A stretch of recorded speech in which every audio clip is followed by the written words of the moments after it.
The Isaiah Wall proclaims a Jewish prophet's vision of universal peace. They shall beat their swords into plowshares, and their spears into pruning hooks. Nation shall not lift up sword against nation, neither shall they learn war anymore. Isaiah lived in ancient Israel that for over a millennia included the territories that the UN considers illegally occupied by today's Jewish state. The Temple Mount that lies at the heart of Isaiah's prophecy is no longer considered by the UN to be the heritage or possession of the Jewish people. Indeed, the tiny country that Isaiah called home has become the focus of the majority of the UN's denunciations and has inspired more censure than all of today's tyrants put together. Iran, North Korea, and other brutal regimes systematically kill their citizens or deny them the most basic of human rights. Israel's northern neighbor, Syria, has murdered tens of thousands of innocent civilians. The regime has also authorized the extrajudicial killings of thousands of detainees. We now believe that the Syrian regime has installed a crematorium in the Sednaya prison complex, which could dispose of detainees' remains with little evidence.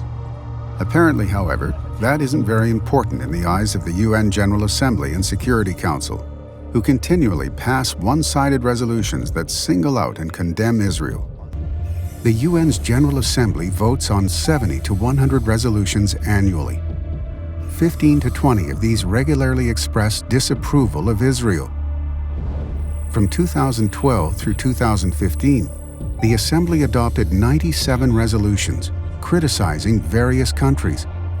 83 of these targeted Israel. That's 86% of all country-specific resolutions.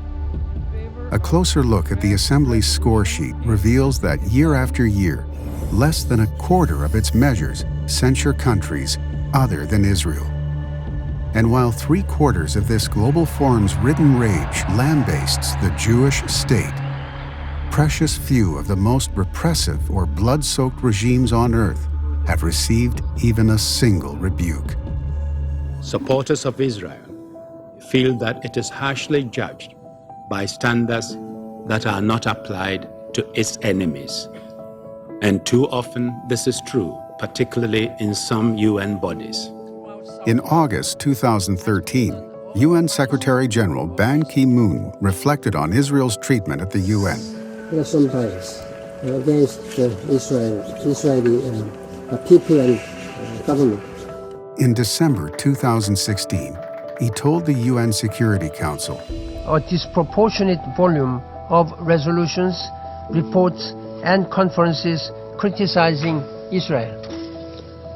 One of the more telling comments came inadvertently in November 2013, when a UN interpreter failed to silence her microphone as she addressed her colleague. I mean, I think when you have 5 statements, not 5, but like a total of 10 resolutions on Israel and Palestine, there's got to be something. C'est un peu trop, no? I mean, I know it's yes, it's right, but it's not there's other really bad happening. Nobody says anything about the other stuff. Apologies. Okay, I understand there was a problem with interpretation. Israel is not larger than 8,019 square miles in total. It is the Middle East's only functioning democracy and champion of human rights. It is a world provider of humanitarian disaster relief and medical, agricultural, ecological, scientific, technological, and security innovations. But when seen through the lens of historical UN bias, the overwhelming majority of all the world's evils and all of the world's ills belong to the tiny Jewish homeland in which Isaiah spoke his vision of swords being beaten into plowshares.